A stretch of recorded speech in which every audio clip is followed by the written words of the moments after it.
예, 시작할까요? 역대 가장 길고 강렬했던 폭염이 한풀 꺾이고 있습니다.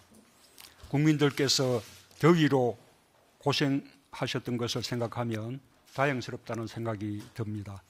하지만 기록적인 폭염이 남긴 생채기가 우리 경제와 삶 곳곳에 남아 있습니다. 각 부처에서는 이번 폭염으로 생긴 여러 분야의 어려움을 지원하는 한편 올해와 같은 폭염이 빈번하게 되풀이 될 수도 있다는 전제하에 상시적으로 적용할 수 있는 근본 대책을 마련해 주기 바랍니다. 아울러 이번 주 한반도 상륙 가능성이 있는 태풍 솔릭에 대해서도 폭우나 강풍 피해를 최소화할 수 있도록 범정부적인 대비 태세에 만전을 기해 주기 바랍니다.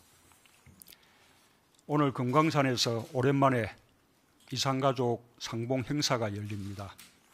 70년 넘게 생사조차 모르고 살던 부모와 딸, 아들, 또 자매, 형제 등 170여 가족이 다시 만날 수 있게 되었습니다.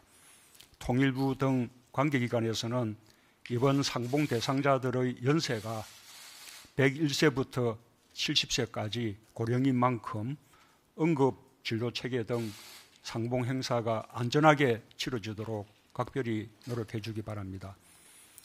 지금도 상봉의 기회를 갖지 못하고 애태우는 이산가족 상봉 신청자가 남측에만 5만 6천 명이 넘습니다. 95세 어르신이 이번에 상봉 대상자로 선정되지 못하자 이제 끝났다고 울음을 터뜨렸다는 보도도 보았습니다. 저 역시 이산가족의 한 사람으로 그 슬픔과 안타까움을 깊이 공감합니다. 정말로 시간이 없습니다. 최근 5년 동안 3,600여 명이 매년 돌아가셨고 올해 상반기에만 3,000명 넘게 세상을 떠났습니다. 그분들이 헤어진 가족의 생사조차 알지 못한 채 천추의 한을 안고 생을 마감하신 것은 남과 북의 정부 모두에게 부끄러운 일입니다. 이제 그분들의 기다림이 더 이상 길어져서는 안 됩니다.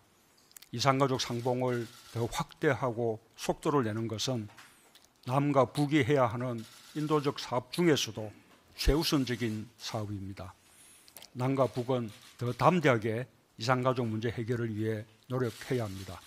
정기적인 상봉 행사는 물론 전면적 생사 확인, 화상 상봉, 상시 상봉, 서신 교환, 고향 방문 등 상봉 확대 방안을 실행해야 합니다. 특히 오래전에 남북 합의로 건설된 금강산 이산가족 면회소를 건설 취지대로 상시 운영하여 상시 상봉의 장으로 활용해야 할 것입니다. 고용 상황이 개선되지 않고 오히려 악화되는 모습을 보이고 있어서 마음이 매우 무겁습니다. 정부는 고용 위기 해소를 위해 좋은 일자리 늘리기를 국정의 중심에 놓고 재정과 정책을 운용해 왔지만 결과를 놓고 보면 충분하지 못했다는 것을 인정하지 않을 수 없습니다. 매달 발표되는 고용 상황을 보면 정부의 정책이 효과를 내는 분야가 있는 반면 효과를 내지 못하거나 부족한 분야가 있습니다. 또한 고용 상황이 좋아지는 분야와 연령대가 있는 반면 고용 상황이 계속 악화되는 분야와 연령대가 있습니다. 인구와 산업구조 조정, 자동화와 온라인 쇼핑과 같은 금방 해결하기 어려운 구조적 요인도 있습니다. 정부는 이 모든 상황에 대해 종합적인 대책을 세우고 특히 고용 상황이 어려운 분야와 연령대에 대해 더욱 다양하고 강력한 대책들을 마련해야 할 것입니다. 특히 올해와 내년도 세수 전망이 좋은 만큼 정부는 늘어나는 세수를 충분히 활용하여 적극적인 재정 정책을 펼쳐주기 바랍니다. 그와 함께 민간 분야의 투자와 고용 확대를 위한 규제 혁신과 공정경제의 강화에도 더욱 속도를 내고 국회의 협력을 받을 수 있도록 최선을 다해 주기 바랍니다. 정책에서 우리가 무엇보다 두려워해야 할 것은 난관보다 국민의 신뢰를 잃는 것입니다. 청와대와 정부의 경제팀 모두가 완벽한 팀워크로 어려운 고용 상황에 정부가 최선을 다한다는 믿음을 주고 결과에 직을 건다는 결의로 임해줄 것을 당부합니다.